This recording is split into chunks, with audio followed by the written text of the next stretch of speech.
on, everyone? This is another Lone Wolf review. Ow! For Jexi. And yes, I know, you may not even heard of this movie. I didn't. But I'll just tell you a quick gist of the movie. This is going to be spoiler free, so you can listen to it all you want. You don't have to worry about it. I'm not going to get too much into it.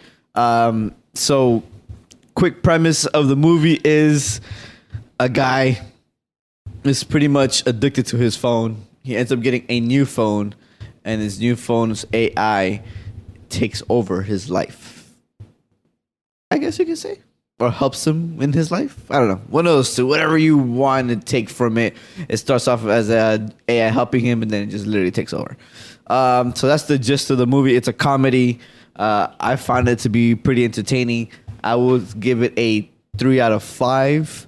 I wouldn't recommend you guys to go watch it in theaters. Unless you have A-list. If you have A-list, you could definitely go take advantage of that if you don't have nothing to watch or you're in the mood for a comedy. But apart from that, just wait for it to get to streaming so you could check it out there, and you have to waste some money, and it'll be a good hour and a half to kill. So I'm just gonna give you my quick thoughts on the movie. And I would definitely say that the beginning is probably the most entertaining part of the movie. You know how sometimes these comedies nowadays they get they either go too crazy or too serious. You know, the Judd Apatows get serious, but this one and some comedies, not more than newer ones, kind of just get crazy over the top at the end. This one kind of had that moment, but it wasn't as long as other movies. Like, they just go way over the top. It lasts too long. Like, there's just you literally took me out of the fiction. I mean, you made this movie extremely fiction. But this one only does it for a little bit, so it ends up being pretty chill. I really enjoyed how straight up and like crude and rude the phone is to him and like to everybody. The phone is a complete douche, but it works. Like, it really balances out his niceness. And I think the phone literally says what he thinks or what everyone else thinks, and it's just like, you know what, man, I'm just gonna tell you how it is. And I really enjoy that aspect of it all. And I did feel like a lot of the jokes in the movie were pretty funny, but you know, the jokes were mostly driven by the phone being so fucking rude. I think the jokes itself hit really well, and it kind of gives you like the how would you say that? Like the juxtaposition of like the again, like I mentioned, the niceness and how crazy the phone is, and this movie made a lot of references to the fact that like how the world is so addicted to their phones. Essentially, it gives you like people who are walking around with their phones on. No one's looking around, and it's just pretty much kind of giving you a mirror into our world of how everyone is always on the phone, but they give it like kind of like a comedic spin to that. And I thought that was pretty cool. Like, people always live their life through their phones and through their social media, and it's usually always people are fucking fake. You know, we all know that a lot of people just live that fake life, and in the real world, they don't do anything or half of the things they say or do on social media. So that you know, that was pretty cool aspect of it all. And one thing I did not really enjoy were his friends, like his coworkers, I guess you can say. I just didn't really like how they were. I don't think they were funny or added anything to the movie per se.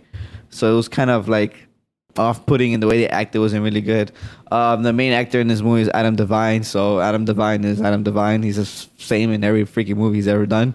So if you like him and the way he acts and you think he's funny, then you enjoy this movie. Also, Alexander Shipp is in this movie. She's the girl who is Storm in the new X-Men incarnation, the young Storm.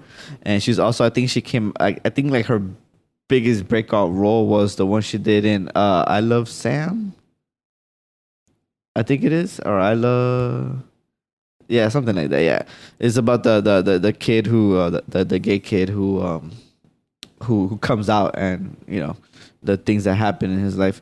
So she was like his best friend in that movie. So I think that was her breakout role essentially. But her relationship with him was kind of weird.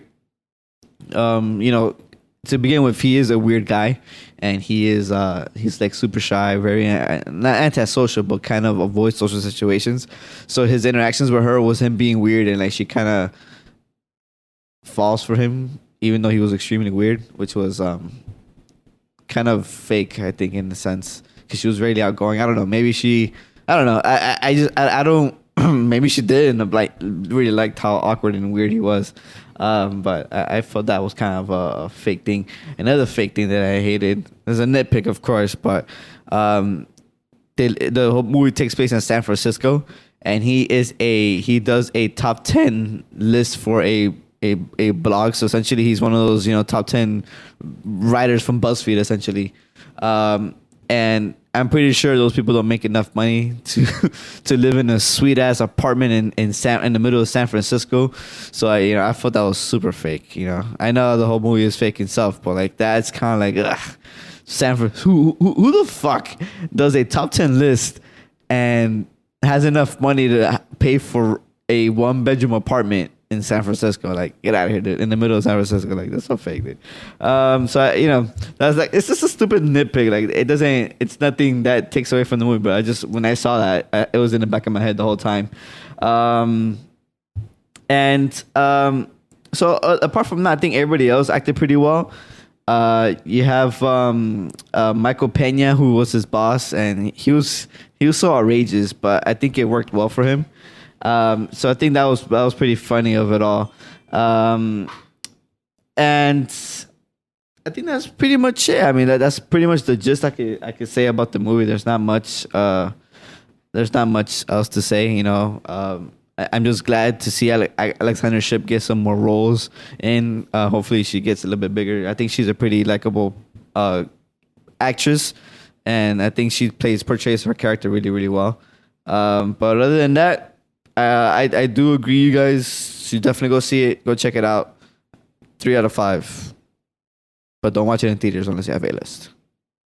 And that's about it. Hope you enjoyed this Lone Wolf review of Jexi. Till next time.